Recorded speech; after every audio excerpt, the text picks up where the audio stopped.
minimal ya Bu ya. Batas tiga.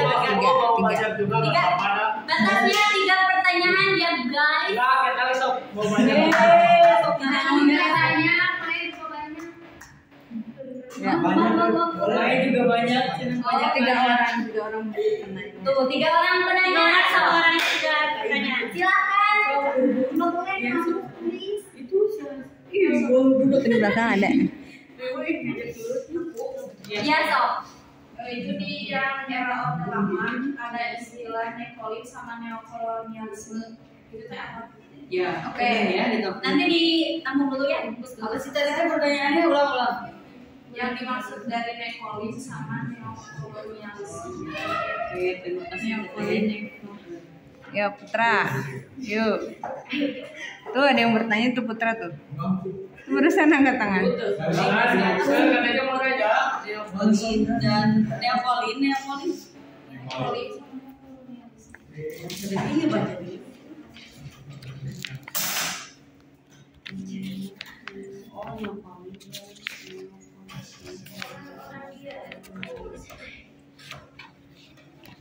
Yuk, ada lagi. Yuk Putra. Neokolib. Sayap kanan sudah dari Putri. Sekarang Putra yang belum. Ya. Apa perbedaan Pancasila Orde Baru dengan Pancasila pada era reformasi? Sama reformasi. Dan itu dibacanya marangan nanti ya dijawab. Khusus.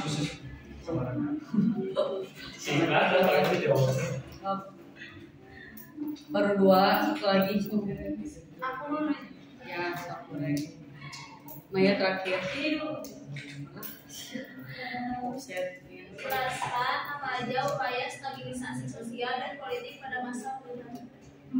Jelaskan Apa aja apa saja stabilisasi sosial dan politik pada masa Orde Baru.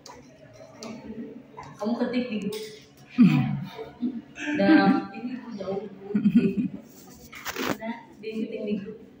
Apa aja upaya Ijing diketik di grup. oh, Guys,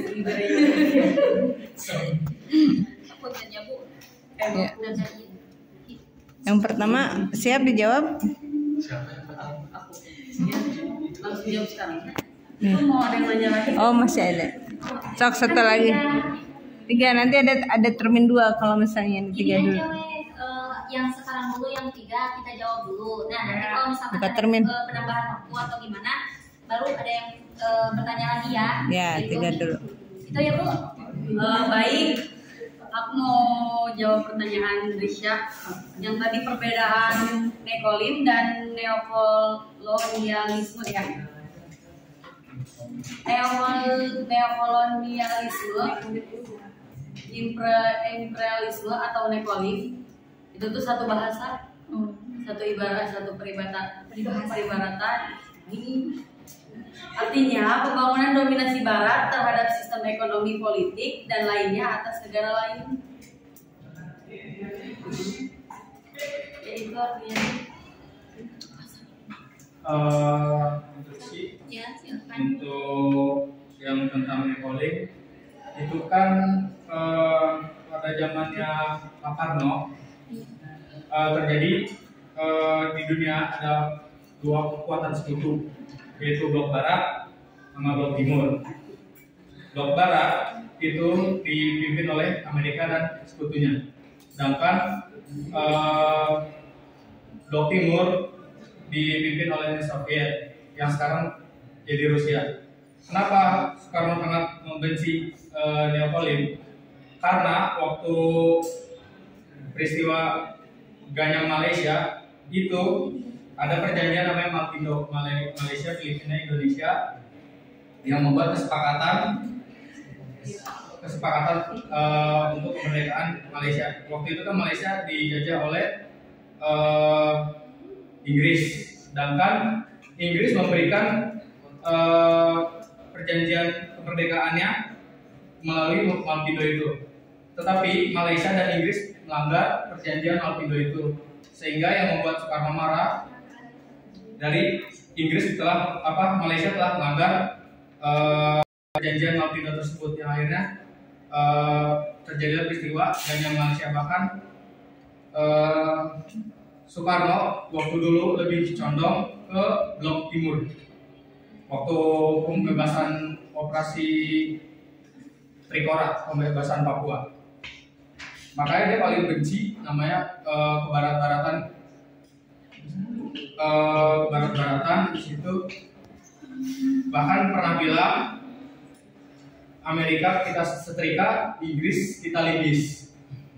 Karena saking bencinya dengan ideologi Barat dengan penjajahan model baru seperti Malaysia kalau merdeka yang akan dijanjikan kalau Malaysia merdeka itu secara gak langsung menjadi bonekanya Inggris. Makanya dari situ mulai Soekarno membenci neokolonialisme. Kurang lebih. Ada yang ingin menambahkan atau menyanggah pernyataan dari Tira maupun dari Iki? Silahkan.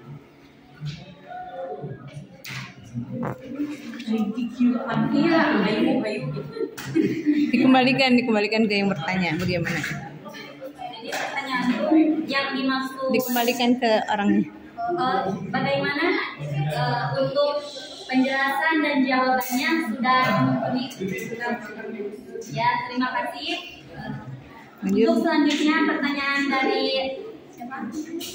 Husnan yang akan dijawab oleh Cikuwo. Mangga Cikuwo. Saya akan menjawab dari Ustaz. Apa itu perbedaan Pancasila dibandingkan pada reformasi? Bedanya ya itu tahunnya. Tahunnya. Salah satunya tahunnya. Enggak, sangat.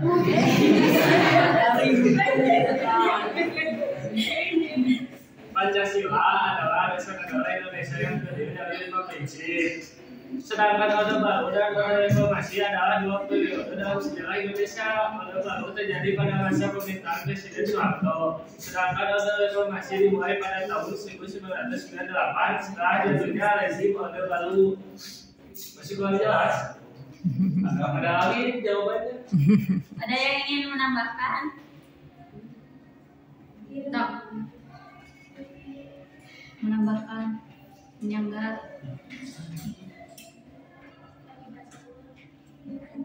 Dah ada. Kembalikan. Pertanyaan terakhir yang akan jawab Mai. Ini yang ini menambahkan. Ini dari saya buka dari browsingnya dari Bobo ID. Bobo ID kan harus dicantumin.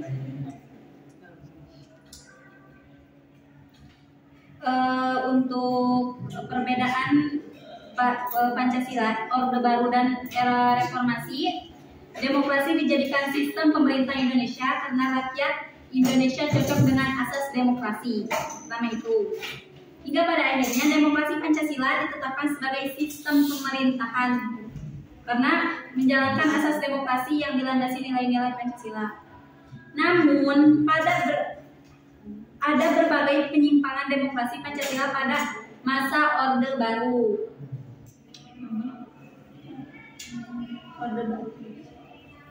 Penyimpangan itu pun membawa Indonesia ke berbagai konflik di berbagai bidang.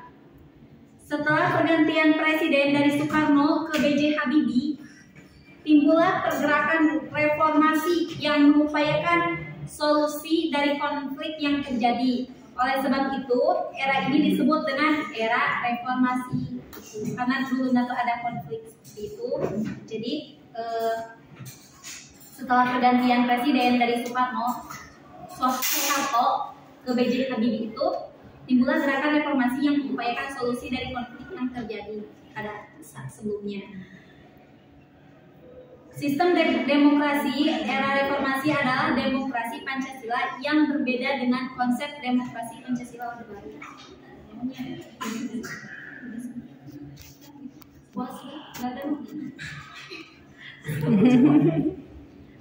Dikembalikan. Ya, itu yang demokrasi. Jadi si demokrasi pada masa sebelum Kami bidang-bidang di bidang apa?